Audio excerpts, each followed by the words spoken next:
Hello friends, आप सभी का हमारे online platform study with GK YouTube channel पर हार्दिक स्वागत है। तो आज की हमारी चर्चा का विषय रहेगा राजनीति विज्ञान। विषय के अंतर्गत हम बात करेंगे पाश्चात्य राजनीतिक विचारक है, उसी की श्रृंखला में आज हमारी चर्चा का विषय रहेगा थॉमस हॉब्स।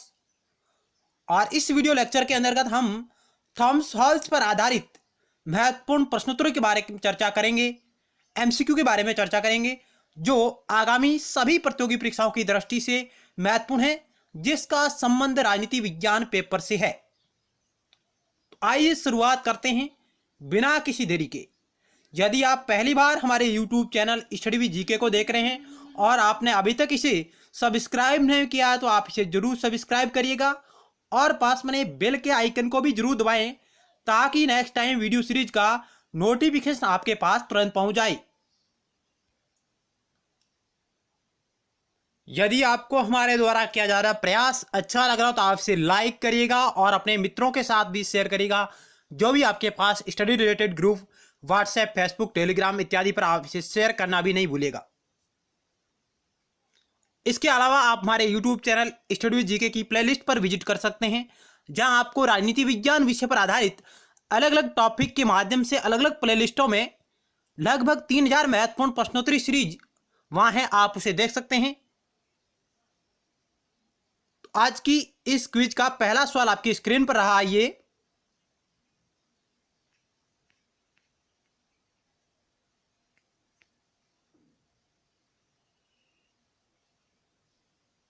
पहला सवाल आपकी स्क्रीन पर है, किसके अनुसार हॉब्स का सामाजिक समझौता प्रजाजनों के बीच होता है? वेपर, एवेंस्टीन, क्लैरेंडन और से दोनों। किसके अनुसार हॉब्स का सामाजिक समझौता प्रजाजनों के बीच होता है? इस वीडियो लेक्चर के अंतर्गत हम 30 महत्वपूर्ण सवालों के बारे में चर्चा करेंगे। आप हमारे साथ अंत तक बने रहिएगा। आप इसे एक क्विज टेस्ट के माध्यम से लीजिएगा कि आपके कितने सवाल राइट हो रहे हैं 30 में से, और आपने कितना गहनता से हॉब्स के विचारों को पढ़ा है अभी तक। तो इस सवाल का ऑप्शन आपका बी राइट होगा। एवेंस्टीन ने कहा था कि हॉब्स का सामाजिक समझौता प्रजाजनों के बीच होता है। नेक्स्ट 2 नंबर सवाल,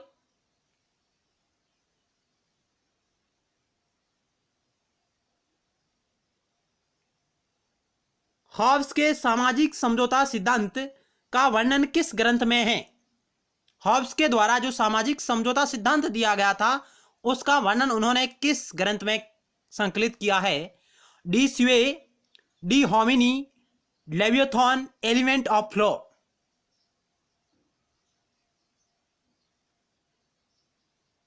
क्या होगा 2 नंबर सवाल का राइट आंसर?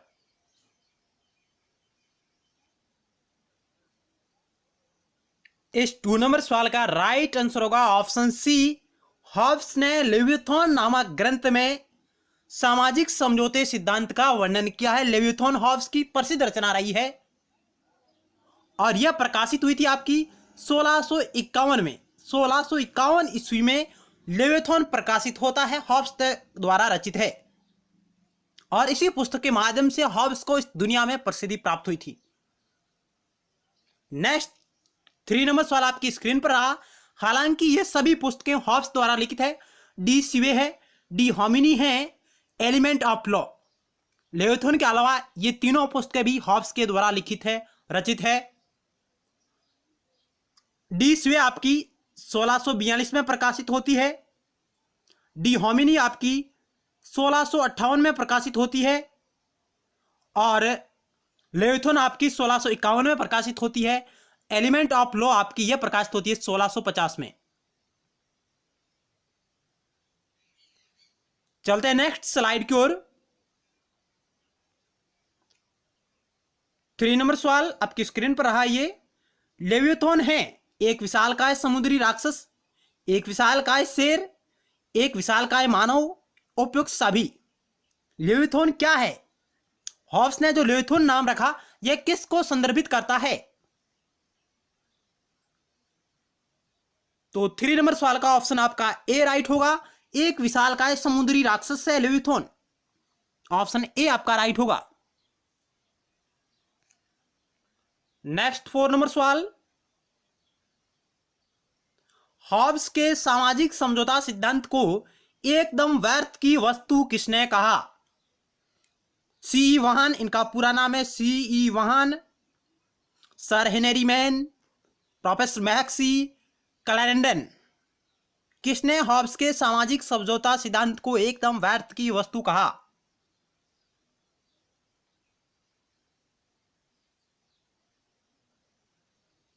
तो इस सवाल का ऑप्शन आपका बे राइट होगा, सर हेनरी मैन ने।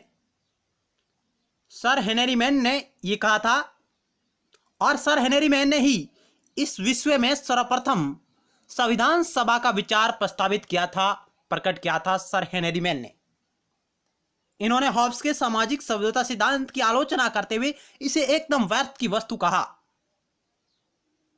नेक्स्ट 5 नंबर सवाल, कौन सा राजनीतिक चिंतन अरस्तु के विचारों को पूरी तरह से अस्वीकार करता है? John Locke, Rousseau, Machiavelli, Hobbes. कौन सा राजनीतिक चिंतन अरस्तु के विचारों को पूरी तरह से अस्वीकार करता है?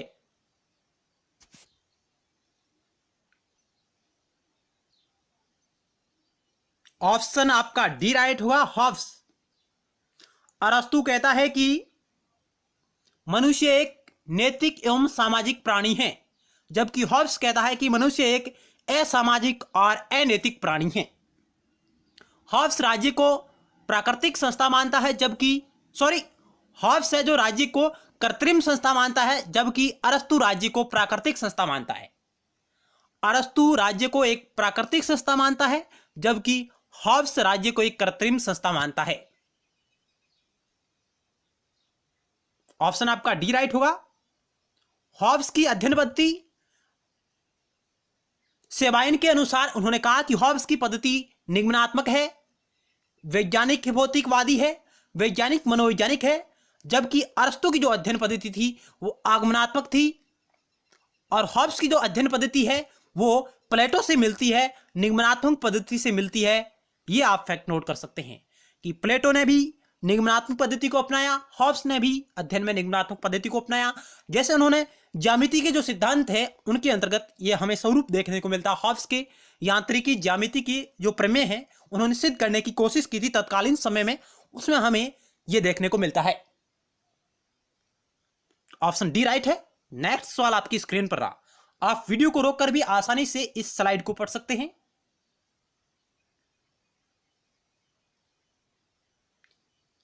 आप लाइक और शेयर मित्रों जरूर करिएगा और कमेंट बॉक्स में अपने अमूल्य सुझाव भी दीजिएगा, ताकि हमें यह प्रेरणा मिले कि हमारे द्वारा किया जा रहा प्रयास कितना गुणवत्तापूर्ण है या नहीं है।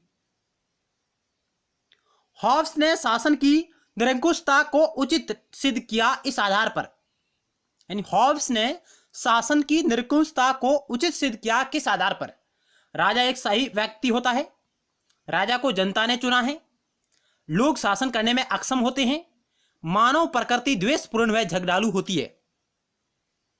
क्या होगा 6 नंबर सवाल का राइट आंसर?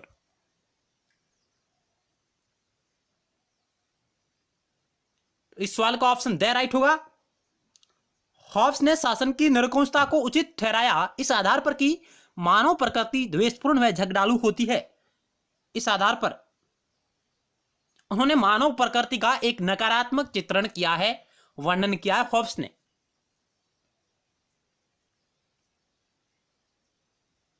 सेवन नंबर, किस दार्शनिक ने मानव प्रकृति के बारे में कहा था कि मानव का जीवन एकाकी, दीन, मलिन, जंगली और अलप था? Rousseau, J S Mill, Bentham, Hobbs.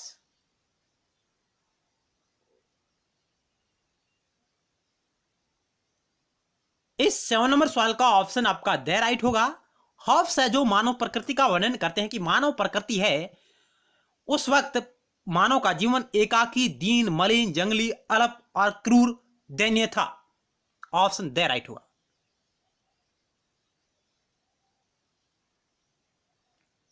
Next 8 number सवाल, मैं और मेरा भय जुड़वा भाई है, यह कथन है।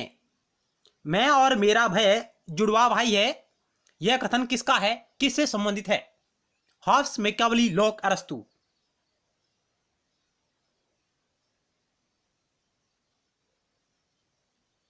ऑप्शन आपका ए राइट होगा। हॉब्स ये कहता है कि मैं और मेरा भाई जुड़वा भाई है।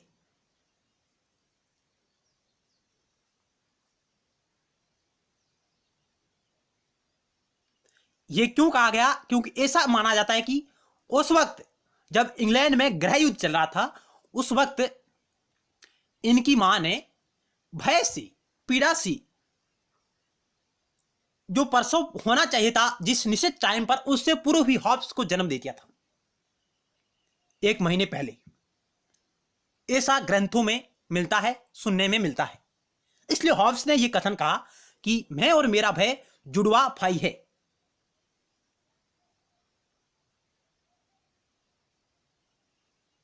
नेक्स्ट सवाल, हॉब्स को मालबरी का शैतान किसने कहा? माल्सबरी का शैतान किसने कहा? हॉब्स को माल्सबरी का शैतान किसने कहा? कैलेंडन, मैक्सी, सेवाइन, बाउले।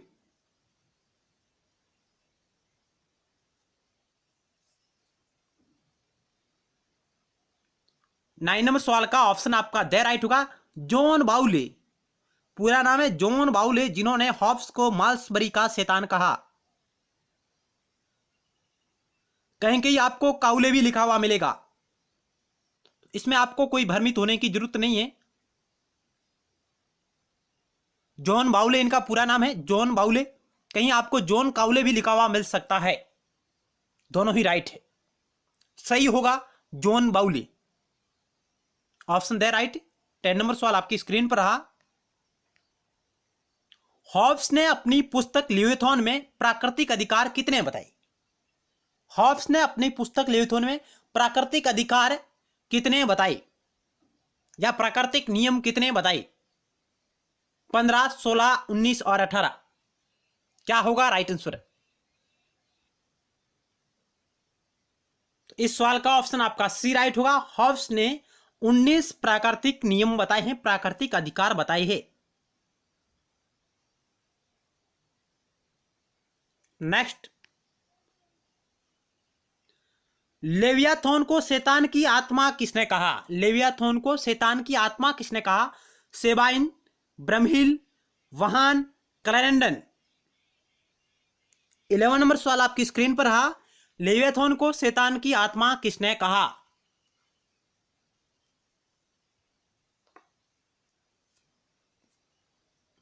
तो इस सवाल का ऑप्शन आपका दे राइट होगा, क्लैरेंडन ने।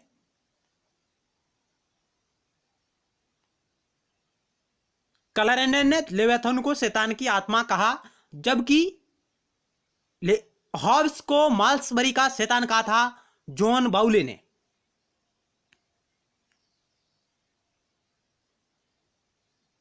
थॉमस हॉब्स के अनुसार प्राकृतिक अवस्था थी सामाजिक, राजनीतिक, प्राक सामाजिक, नैतिक।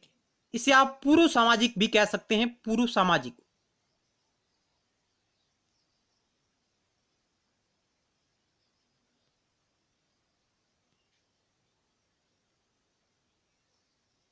थॉमस हॉब्स के अनुसार प्राकृतिक अवस्था थी, तो इस सवाल का ऑप्शन सी राइट होगा। पूर्व सामाजिक, प्राक सामाजिक थी, ऑप्शन सी राइट होगा।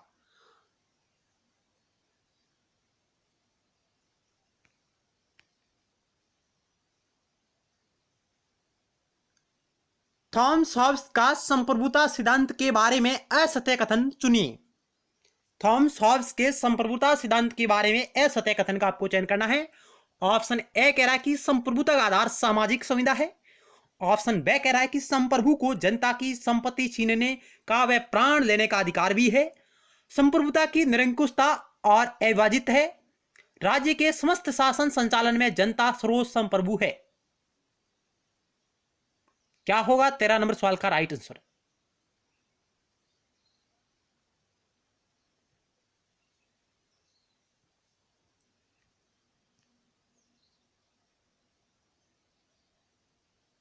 तेरह नंबर सवाल का ऑप्शन दे राइट होगा, जो बिल्कुल असत्य कथन है कि राज्य के समस्त शासन संचालन में जनता सर्वोच्च संप्रभु है। जनता नहीं है, राजा शासक है जो सर्वोच्च संप्रभु है।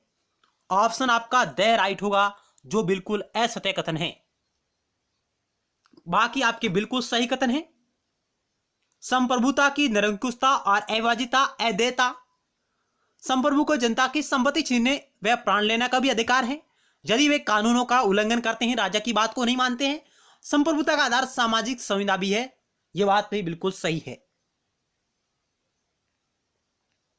14 नंबर सवाल, थॉमस हॉब्स की संप्रभुता का स्वरूप था सामाजिक, राजनीतिक, कानूनी, प्राकृतिक।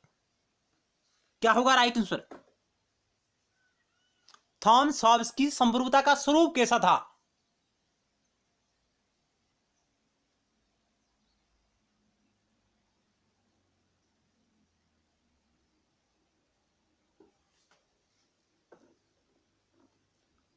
ऑप्शन आपका सही राइट होगा, कानूनी। थॉमस हॉब्स की संप्रभुता का स्वरूप कानूनी था। चलते हैं नेक्स्ट सवाल की ओर। 15 नंबर आपकी स्क्रीन पर रहा। थॉमस हॉब्स अपने ग्रंथ लेवियाथोन में किस राजतंत्र का समर्थन करता है? निरंकुश राजतंत्र, लोकतंत्रात्मक राजतंत्र, गणतंत्र और बहुतंत्र। थॉमस हॉब्स अपने ग्रंथ लेवियाथोन में किस राजतंत्र का समर्थन करता है? क्या वह निरंकुश राजतंत्र का समर्थन करता है? क्या वह लोकतंत्र पर आधारित राजतंत्र का समर्थन करता है? क्या वह गणतंत्र पर आधारित राजतंत्र का समर्थन करता है?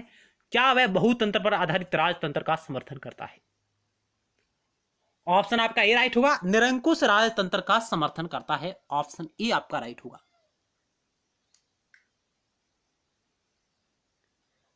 नेक्स्ट सवाल, थॉमस हॉब्स की उच्च शिक्षा किस विश्वविद्यालय में संपन्न हुई थी?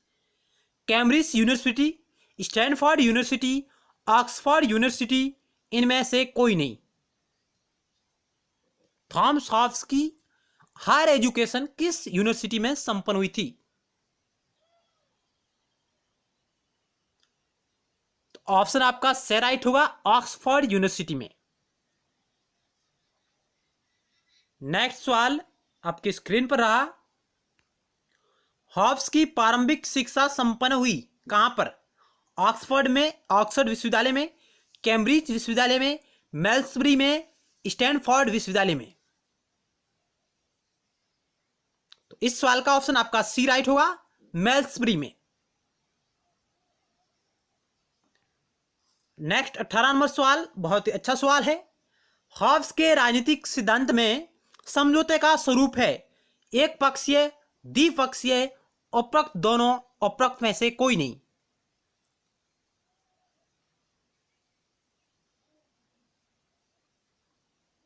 तो इस 18 नंबर सवाल का ऑप्शन आपका ए राइट हुआ। हॉब्स के अनुसार तत्कालीन प्राकृतिक अवस्था में जो राजनीतिक सिद्धांतों के अंतर्गत एक सामाजिक समझौता हुआ, जो सोशल कॉन्ट्रैक्ट किया गया, वह एक पक्षीय था। कैसे था? कि जनता ने मिलकर एक समझौता किया और अपने संपूर्ण अधिकार राजा को उस वचन पर सौंपे कि राजा इन अधिकारों के बदले उनकी रक्षा करेगा। यानी उस वक्त उस तत्कालीन व्यवस्था में उस प्राकृतिक अवस्था के नागरिकों ने, जनता ने एक समझौता किया, आपस में जनता के मध्य समझौता हुआ और उसमें राजा समझौते का भाग नहीं है। राजा समझौते का भाग नहीं है, यह बात आप नोट करिएगा। राजा समझौते का परिणाम है और उन्होंने अपने समस्त अधिकार राजा को सौंप दिए बदले में, उसकी रक्षा के बदले में। और समझौता एक पक्षीय था और एक ही समझौता किया गया था। ऑप्शन आपका ए राइट होगा। नेक्स्ट 19 नंबर सवाल आपकी स्क्रीन पर रहा है। यह किसका मानना है कि लेवियोथॉन क्रॉमवेल की चापलूसी में लिखा गया था? लेवियोथॉन क्रॉमवेल की चापलूसी में लिखा गया था। कैलेंडन, सेवाइन, वाहन, कोई नहीं।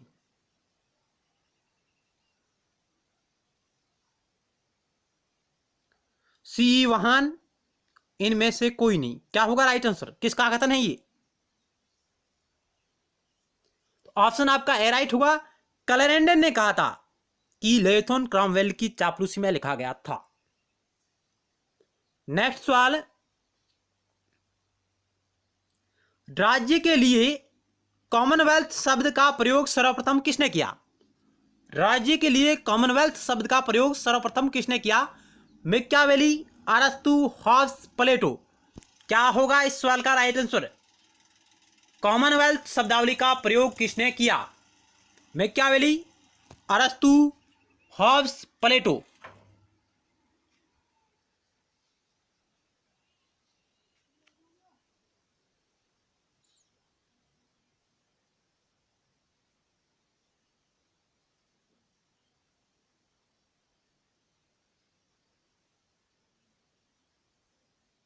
इस 20 नंबर सवाल का राइट आंसर होगा ऑप्शन सी। हॉब्स ने राज्य के लिए कॉमनवेल्थ शब्द का प्रयोग किया। उन्होंने राज्य, समाज और सरकार तीनों के सामूहिक रूप में कॉमनवेल्थ शब्द को उन्होंने उपयोग में लिया है। अब आपके लिए मेरा सवाल है कि मैकियावेली ने और अरस्तु ने राज्य के लिए किस शब्द का प्रयोग किया है? मैकियावेली और अरस्तु ने राज्य के लिए किस शब्द का प्रयोग किया है? यह उत्तर आप कमेंट बॉक्स के माध्यम से दीजिएगा। नेक्स्ट सवाल 21 नंबर। हॉब्स समर्थन करता है वैधानिक संप्रभुता का, लोकप्रिय संप्रभुता का, राजनीतिक संप्रभुता का, निरंकुश संप्रभुता का। हॉब्स समर्थन करता है किसका?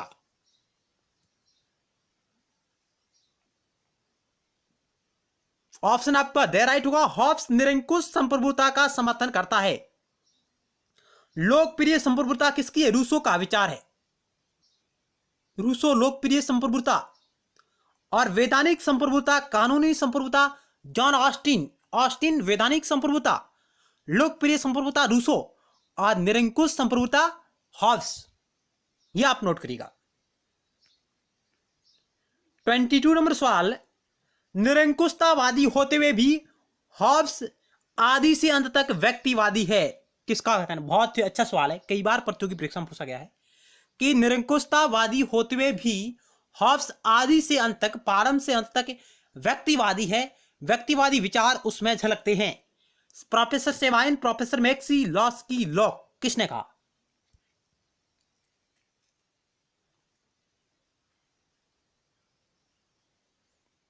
तो इस सवाल का ऑप्शन आपका बी राइट होगा। प्रोफेसर मैक्सी ने यह कहा था। प्रोफेसर मैक्सी का यह कथन है कि हॉब्स आदि से अंत तक व्यक्तिवादी है।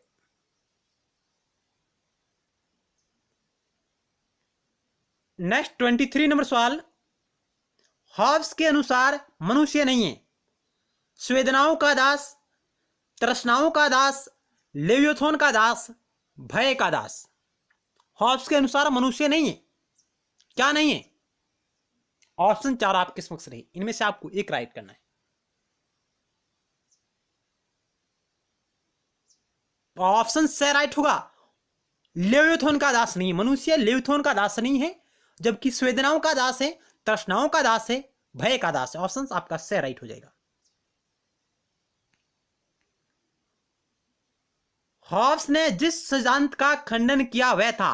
हॉब्स ने जिस सिद्धांत का खंडन किया वह था तर्क का सिद्धांत, दैवीय अधिकार का सिद्धांत, गति का सिद्धांत, निरंकुशता का सिद्धांत। तो इस सवाल का ऑप्शन आपका बे राइट होगा। उन्होंने दैवीय अधिकार का सिद्धांत, इस अधिकार को उन्होंने खारिज कर दिया था, इसका उन्होंने खंडन किया था।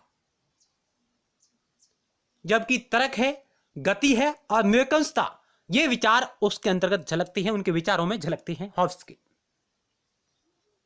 नेक्स्ट 75 नंबर सवाल आपकी स्क्रीन पर रहा। ये निम्न में से कौन सा कथन हॉब्स पर लागू नहीं होता? इनमें से कौन सा कथन हॉब्स पर लागू नहीं होता है? लोगों ने केवल एक ही समझौता किया। कथन दूसरा, ऑप्शन दूसरा है संप्रभु को निरंकुश शक्तियां प्राप्त है। लोग अपना शासक नियुक्त कर सकते हैं। समझौता एक पक्षीय था। क्या होगा राइट आंसर इस सवाल का? निम्न में से कौन सा कथन हॉब्स पर लागू नहीं होता है? लोगों ने केवल एक ही समझौता किया, संप्रभु को निरंकुश शक्तियां प्राप्त है, लोग अपना शासक नियुक्त कर सकते हैं, समझौता एक पक्षीय था।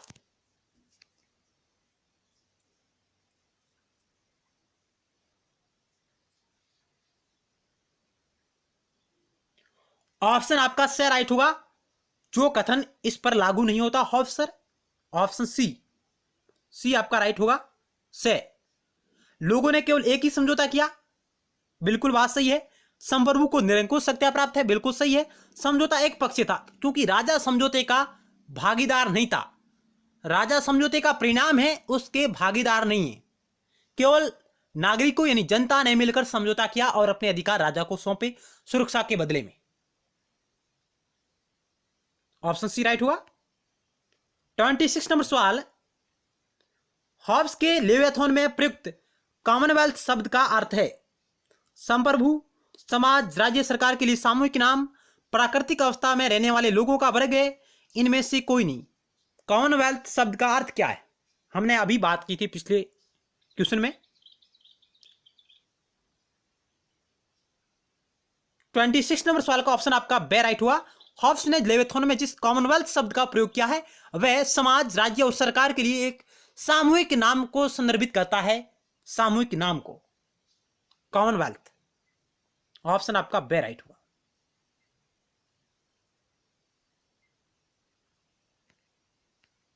27 नंबर सवाल, किसने मानव का यथार्थवादी अध्ययन किया था?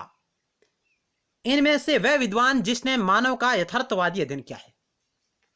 रूसो ने, लोक ने, हॉब्स ने, प्लेटो ने।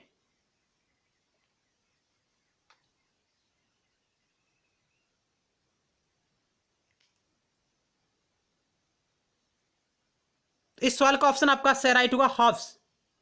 हॉब्स ने मानव का यथार्थवादी अध्ययन किया है।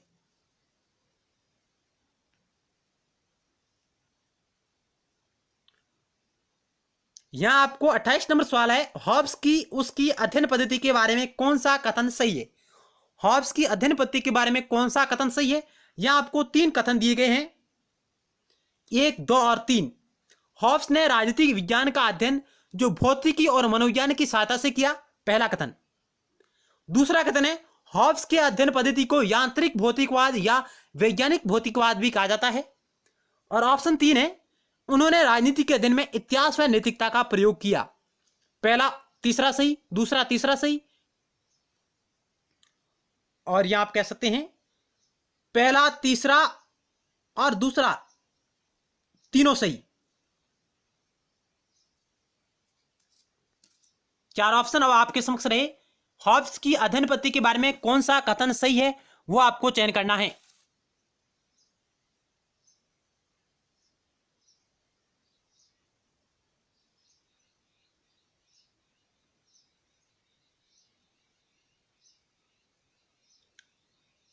ऑप्शन 4 आपके समक्ष रहे, पहला तीसरा, दूसरा तीसरा, पहला तीसरा दूसरा, पहला दूसरा।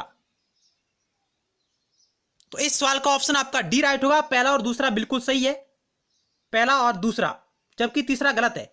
उन्होंने राजनीति के अध्ययन में इतिहास व नैतिकता का प्रयोग नहीं किया था। हॉब्स ने इतिहास व नैतिकता का प्रयोग नहीं किया था, जबकि हॉब्स ने राजनीति विज्ञान का अध्ययन जो भौतिक और मनोविज्ञान की सहायता से किया, बिल्कुल बात सही है। प्रोफेसर सेबाइन इस बात को सत्यापित करते हैं। हॉब्स के अध्ययन की पद्धति को यांत्रिक भौतिकवाद या वैज्ञानिक भौतिकवाद भी कहा जाता है, यह भी प्रोफेसर सेबाइन ने कहा है उनके अध्ययन पद्धति के आधार पर।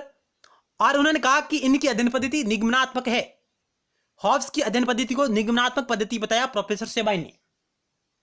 तो पहला और दूसरा बिल्कुल सही है, जबकि तीसरा गलत है।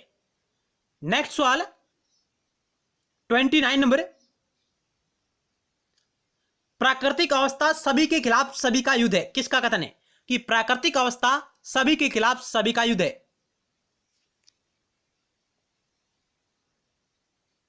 John Locke, Rousseau, Hobbes, Bentham.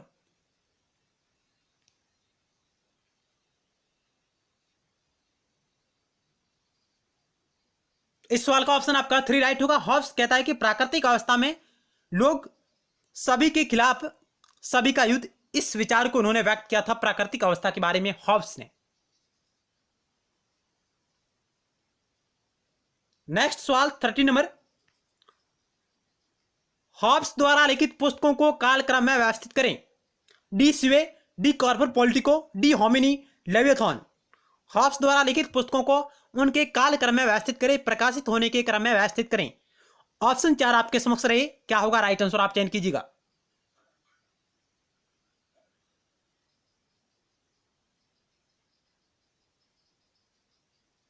आप वीडियो को रोककर आसानी से इसका आंसर गैस कर सकते हैं। तो आइए इसका क्या होगा राइट आंसर। डी सी आपकी 1642 में, डी कॉर्पर आपकी 1655 में, और डी होमिनी आपकी 1658 में, और लेविथॉन आपकी 1651 में प्रकाशित होती है।